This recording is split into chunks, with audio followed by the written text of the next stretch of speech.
नमस्कार किसान भाइयों, इंडिया प्रेस यूट्यूब चैनल में आपका स्वागत है। किसान भाइयों के मन में सवाल है कि आखिर बासमती के भाव में तेजी कब बनेगी, बाजार कब सुधरेगा। किसान भाइयों, आपको बता दें कि पिछले 2 दिनों से बारिश के कारण मंडियों में धान की आवक ना के बराबर हुई। मंडियों में जो माल पड़ा हुआ था वह भी भीग गया और बेहद ही डाउनफॉल देखने को मिला। जी हाँ किसान भाइयों, आपको बता दें कि भाव निचले स्तर पर धान के आ गए। इसका मेन कारण बारिश रहा। बारिश की वजह से भीगे हुए धान की भाव न के बराबर किसानों को मिले और आवक की बात करें तो मंडियों में आवक न के बराबर रही। किसान भाइयों, आपको बता दें कि हमने आपको पहले वीडियो में बताया था कि 11-21 धान के भाव को 4500 के भाव क्रॉस करने में काफ़ी संघर्ष करना पड़ेगा और मौजूदा स्थिति कमोबेश यही बनी हुई है।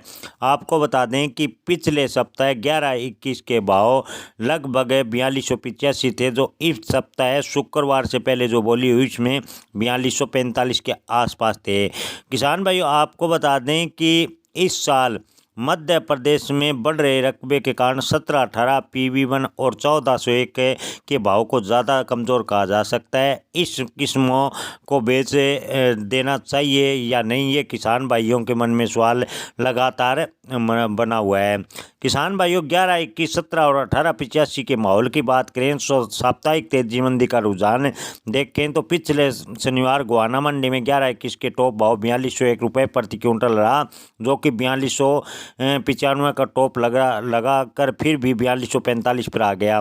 बारिश होने के कारण शुक्र और शनिवार को गोहाना मंडी में बोली नहीं हो पाई।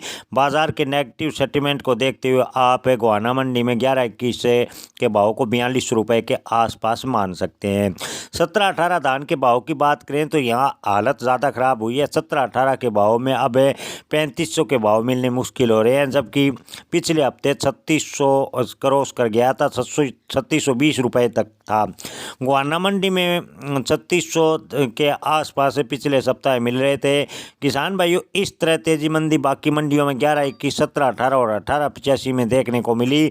मौसम खुलने के बाद भाव में थोड़ा सुधार होने की गुंजाइश बनती नजर आ रही है। 1401, 1886 और PV1 के अपडेट की बात करें तो इस सीजन में सबसे ज़्यादा पिटाई 1401, 1886 और PV1 जैसे मुच्छल किस्मों की हुई। मध्य प्रदेश से हो रही ज़बरदस्त आवक के कारण PV1 और 1886 की सप्लाई बढ़ गई, जिस कारण भाव धरातल की तरफ चले गए। किसान भाइयों, आपको बता दें कि आने वाले दिनों में यानी इस साल खासकर दिसंबर माह में 1401 PV1 और 1886 के भाव में बढ़ोतरी नज़र नहीं आ रही। हालांकि आपको बता दें कि मंडी खुलने के बाद स्थिति स्पष्ट होगी, जिससे सही से अंदाज़ा लगाया जा सकता है।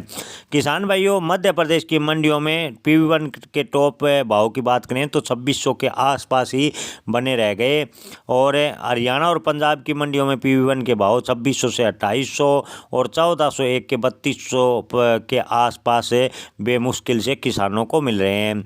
किसान भाइयों, आपको बता दें कि मंदी के इस दौर से उबरने में बाजार को थोड़ा समय लगेगा, ऐसा हमारा मानना है। 1509, 1847, 1692 की अपडेट की बात करें तो 1509 धान के भाव टॉप भाव की बात करें इस सीजन तो 21 नवंबर के आसपास देखने को मिले थे। 21 नवंबर के आसपास 1509, 1847 और 1692 में तेजी बनी थी।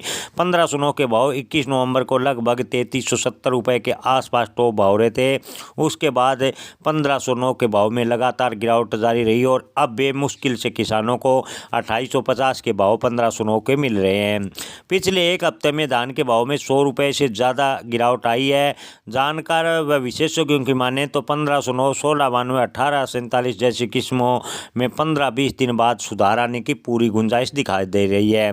किसान भाइयों, आपको बता दें कि बासमती चावल के बाजार में शनिवार को कमजोरी बनी रही। मुख्य कारण बढ़े निर्यात का ऑर्डर का न मिलना, नकदी की कमी, खरीदारी में आत्मविश्वास की कमी और मौसम की अनिश्चितता के कारण खरीदारी सीमित मात्रा में रही। किसान भाइयों, ओवरऑल स्थिति को देखें तो आपको बता दें कि 10 जनवरी के आसपास धान के भाव में सुधार होने की गुंजाइश थोक व्यापारी जता रहे हैं। थोक व्यापारियों का कहना है कि इसके लिए किसानों को कम से कम 10 से 15 दिन इंतजार करना होगा। 10 से 15 दिन के बाद बाजार एक बार फिर संभलेगा। बढ़ेगा और बाज़ार में थोड़ी बहुत तेज़ी देखने को मिल सकती है। लेकिन किसान भाइयों, आपको बता दें कि 10 जनवरी से पहले अगर कोई बड़ा ऑर्डर 10 जनवरी से पहले मिलता है तो ही 10 जनवरी के बाद तेज़ी बनेगी। अन्यथा अगर बांग्लादेश जैसे 50,000 मैट्रिक टन का चावल निर्यात किया गया है, इधर आपको बता दें कि खबर आ रही है कि ईरान बासमती चावल से आयात प्रतिबंध हटाने जा रहा है। अगर ईरान आयात प्रतिबंध या आयात शुल्क में छूट देता है, बांग्लादेश के जैसे छोटे देश अगर इसी तरह धान की मांग करते हैं तो 10 जनवरी के आसपास बासमती धान के बाज़ार में अच्छी तेज़ी यानी बाज़ार रिकवर होते हुए नज़र आएंगे। 11-21 खासकर बात करें तो 11-21 की भाव एक बार फिर 4400 के आसपास 10 जनवरी के पास बाद बनने की संभावनाएं थोक व्यापारी जता रहे हैं। धन्यवाद।